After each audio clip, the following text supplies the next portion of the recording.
انسانی کا تقاضا یہ ہے کہ جب انسان کے سر پر کاری ضرب لگے تو انسان بے ساختہ درد کا اظہار ہائے وائے کی صدا سے کرتا ہے، اور اگر ہوش قابو میں ہے تو اپنے حملہ آور کی طرف جواب کے لیے لپکتا ہے اور بڑھتا ہے۔ لیکن تاریخ شاہد ہے کہ علی ابن ابی طالب، وفات خیبر، بدر و حنین، وہ شخصیت ہیں کہ جنہوں نے وہ زہر میں بجھی ہوئی تلوار کا وار کھا کر نہ کوئی چیخ و پکار آہ و بکا کی اور نہ اپنے دشمن پر غضب کا اظہار کیا۔ یہ ہوتا ہے شجاع انسان اور کریم انسان، بلکہ ایک طرف فزت برب الکعبہ کہہ کر اپنے پیمان کی تکمیل پر کامیابی کا اعلان فرمایا، اور دوسری طرف اپنے ورثاء سے اور چاہنے والوں سے دشمن کے ساتھ مروت و کمال مہربانی کی تلقین فرمائی۔ اور جب امیر کائنات کے لیے شربت لایا گیا تو شربت دیکھ کر فرمایا میرا قاتل گھبرایا ہوا لگتا ہے، اس لیے اس کو مجھ سے زیادہ شربت کی ضرورت ہے، لہذا یہ شربت اسے پلا دو۔ جب نمازی اور محبان اس شدید صدمے پر واویلا کر رہے تھے تو اس وقت امیر کائنات نے فرمایا ھذا وعدنا اللہ ورسولہ، یہ وہ وعدہ ہے کہ جو پروردگار عالم نے اور اس کے صادق رسول نے ہم سے فرمایا تھا۔ تو جس کا اللہ اور اس کے رسول نے وعدہ ہم سے کیا تھا، ممکن ہے اس سے مراد آپ کا اشارہ رسول گرامی اسلام کی طرف سے دی گئی شہادت کی خبر کی طرف ہو، اس حدیث رسول گرامی اسلام کی طرف تھا کہ جس میں آپ نے فرمایا تھا کہ امت جو ہے علی سے غداری کرے گی، اور پھر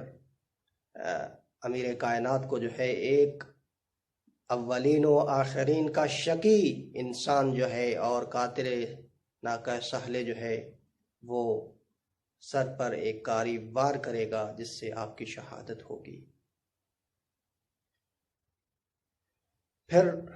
اس حالت میں امیر کائنات نے اپنے وارث اور جانشین سید الاشرف امام حسن مجتبی علیہ السلام سے فرمایا بیٹا آپ نماز پڑھائیں اور خود بھی بیٹھ کر نماز فجر ادا کی۔ کائنات ارضی و سماوی میں ایسی کوئی مثال نہیں ملتی کہ مضروب اپنے قاتل کے ساتھ شفقت و مہربانی کا اظہار کرے اور اپنے سر پر ضرب کھا کر کہے تو یہ کہے کہ بسم اللہ و باللہ و علی ملت رسول اللہ فزت برب الکعبہ، کہ اللہ کے نام کے ساتھ اور اس کی قسم کہ میں رسول اللہ کی ملت پر ہوں، اور رب کعبہ کی قسم میں کامیاب ہو گیا۔ سبحان اللہ، یہ عظیم ہستی کوئی اور نہیں ہے بلکہ یہ عظیم اور عادل امام علی ابن ابی طالب علیہ السلام ہیں۔ اس کے بعد امام مظلوم کو شدید مجروح حالت میں گھر کی طرف لے جایا گیا۔ جب گھر کے قریب پہنچے تو آپ نے اپنے اصحاب سے فرمایا کہ آپ لوگ باہر ہی ٹھہریں، کیونکہ میں نہیں چاہتا کہ آپ کا نالہ و فغاں میری بیٹیوں تک پہنچے، مستورات تک پہنچے، اور ان کی آہ و فریاد آپ تک پہنچے۔ امام علیہ السلام کے لیے حکیم کو بلایا گیا، اس نے جب امام کی حالت دیکھی تو کہا کہ زہر انتہائی مہلک ہے اور خون کے اندر گل چکا ہے، اس لیے کوئی تدبیر ممکن نہیں ہے۔ خون کے بہنے اور زہر کے اثر سے امام علیہ السلام پر نقاہت اور کمزوری کے اثرات نمایاں ہونے لگے۔ ایسے میں بھی آپ اپنی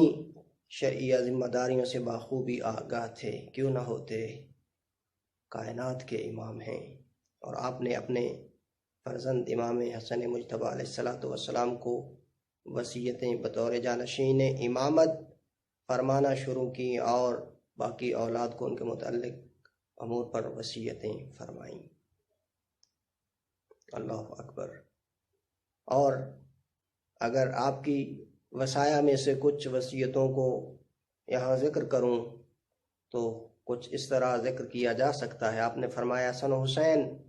میں آپ کو خدا سے ڈرنے کی تلقین کرتا ہوں اور دنیا کی طلب مت کرنا، دنیا کے پیچھے مت دوڑنا۔ پھر فرمایا اے بیٹا حسن، میں تمہیں اس چیز کی وصیت کرتا ہوں کہ جس کی مجھے رسول گرامی اسلام نے وصیت کی تھی، اور وہ یہ کہ جب امت تم سے مخالفت کرے اور مخالفت کی راہ پر چلنے لگے تو تم گھر میں خاموشی سے بیٹھ جانا، آخرت کے لیے گریہ کرنا اور دنیا کو اپنا مقصد قرار نہ دینا، نہ اس کی تلاش میں ادھر ادھر ہاتھ مارنا اور دوڑنا، نماز کو اول وقت میں ادا کرنا، زکوٰۃ کو وقت پر مستحقین تک پہنچانا، مشتبہ امور پر خاموش رہنا اور غضب و رضا کے موقع پر عدل و میانہ روی سے کام لینا، اپنے ہمسایوں سے اچھا سلوک کرنا اور مہمان کی عزت کرنا، اس کے ساتھ ساتھ مصیبت زدہ لوگوں پر رحم کرنا، صلہ رحمی ادا کرنا اور غرباء و مساکین کو ہمیشہ محبوب اور دوست رکھنا، ان سے پیار کرنا، ان کے ساتھ بیٹھنا اور تواضع اور انکساری اختیار کرنا، یہ افضل عبادت ہے۔ اپنی آرزو اور امیدوں کو کم کرنا اور موت کو یاد رکھنا، میں تمہیں حکم دیتا ہوں کہ ظاہر و باطن دونوں طریقوں سے خدا سے ڈرتے رہنا۔ اللہ اکبر۔ اور کوئی بات بھی بغیر غور و فکر سوچے سمجھے نہ کرنا اور کام میں عجلت اور جلدی نہ کرنا، البتہ کار آخرت کی ابتدا اور اس میں جلدی کرنا، اور دنیا کے معاملہ میں تاخیر اور چشم پوشی سے کام لینا، ایسی جگہوں سے جہاں تہمت اور ایسی مجلس سے بھی بچنا کہ جس کے متعلق برا گمان کیا جاتا ہو، کیونکہ برا ہم نشین اپنے ساتھی کو ضرور ضرر پہنچاتا ہے اور نقصان پہنچاتا ہے۔ اللہ اکبر۔ اے بیٹا، خدا کے لیے کام کرنا اور فحش و بیہودہ گوئی سے پرہیز کرنا اور اپنی زبان سے صرف اچھی چیزوں کا حکم دینا اور بری چیزوں سے منع فرمانا، تو برادران دینی کے ساتھ خدا کی وجہ سے دوستی اور ان کے ساتھ محبت اور ان کے ساتھ اچھا سلوک رکھنا اور اچھے شخص کے ساتھ اس کی اچھائی کی وجہ سے دوستی رکھنا اور فاسقوں کے ساتھ نرمی برتنا کہ وہ دین کو نقصان نہ پہنچائیں، تاہم انہیں دل میں دشمن سمجھنا اور اپنے کردار کو ان کے کردار سے الگ رکھنا تاکہ تم ان جیسے نہ ہو جاؤ۔ کائنات کا عظیم انسان، کائنات کے شقی ترین انسان کے ہاتھوں مجروح ہو کر اس دنیا سے کامیاب ہو کر سفر آخرت کے لیے آمادہ ہو گیا۔ عبد الرحمن ابن ملجم ملعون نے جب وار کیا تو وار سے پہلے یہ نعرہ بلند کیا، للہ الحکم یا علی ولا لکا ولا لاصحابک، کہ حکم اللہ کے لیے ہے، تمہارے اور تمہارے اصحاب کے لیے نہیں۔ اور پھر اس کے بعد اپنی زہر میں بجھی ہوئی تلوار سے امیر کائنات کے سر پر حملہ کیا اور حضرت کا سر سجدے کی جگہ تک زخمی ہو گیا، ماتھے تک سر جو ہے وہ زخمی ہو گیا۔ جب امام علیہ السلام کے سر اقدس پر ضرب لگی تو اہل مسجد نے ایک ندائے ہاتف سنی، تہدمت واللہ ارکان الہدا، خدا کی قسم ارکان ہدایت منہدم ہو گئے۔ اور اس کے ساتھ ساتھ دیگر تاریخ کی کتابوں میں یہ ملتا ہے، جب اس کائنات کے شقی ترین انسان نے کائنات کے عظیم ترین انسان کے سر پر جب کاری وار کیا تو زمین لرز گئی،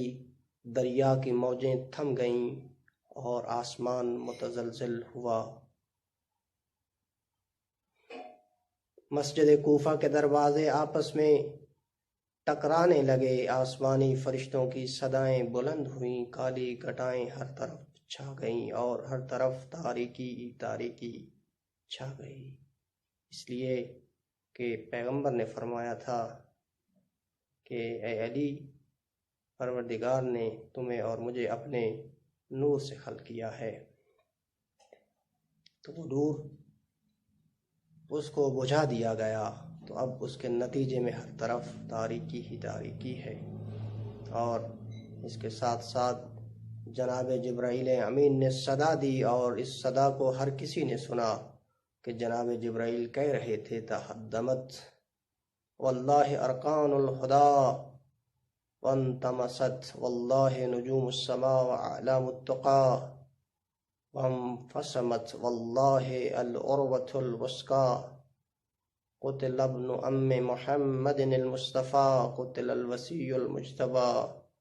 قتل علی المرتضی قتل واللہ سید الاوصیاء قتلہ اشقى الاشقیاء۔ خدا کی قسم ارکان ہدایت منہدم ہو گئے، علم نبوت کے چمکتے ستارے کو خاموش کر دیا گیا، پرہیزگاری کی علامت کو مٹا دیا گیا اور عروۃ الوثقی کو کاٹ دیا گیا، اور رسول خدا کے چچا زاد بیٹے کو شہید کر دیا گیا، سید الاوصیاء علی مرتضیٰ کو شہید کر دیا گیا، اور انہیں شہید کرنے والا شقی ترین انسان ابن ملجم ہے کہ جس نے سید الاوصیاء کے خون سے اپنے ہاتھوں کو رنگین کیا۔ یہ قاری ضرب امیر کائنات سہ کر 19 رمضان سے 21 رمضان تک اپنے گھر میں اپنے بچوں اور اہل و عیال کے ساتھ انتہائی زخمی حالت میں رہے، اور زبان پر ذکر و تسبیح مسلسل جاری رہی، پروردگار کی حمد و ثنا کرتے رہے۔ جب 21 رمضان کو آپ نے دائی اجل کو لبیک کہا تو اس سے چند لمحے پہلے آپ کی زبان اقدس پر سورہ ذاریات کی یہ آیات تھیں، فَمَن يَعْمَلْ مِثْقَالَ ذَرَّةٍ خَيْرًا يَرَى وَمَن يَعْمَلْ مِثْقَالَ ذَرَّةٍ شَرًّا يَرَى۔ جو بھی ذرا برابر نیکی کرے گا اس کو وہ دیکھ لے گا، اور جو بھی ذرا برابر برائی کرے گا وہ اس کا سامنا کرے گا۔ سبحان اللہ، یہ ہیں وہ عظیم ہستی اور مظلوم ہستی کہ وقت ضربت رب کعبہ کی قسم اٹھا کر اپنی کامیابی کی قسم اٹھا رہے ہیں، فزت ورب الکعبہ، اور وقت شہادت اس بات کی گواہی دی کہ وعدہ آخرت جو ہے وہ حق ہے اور ہم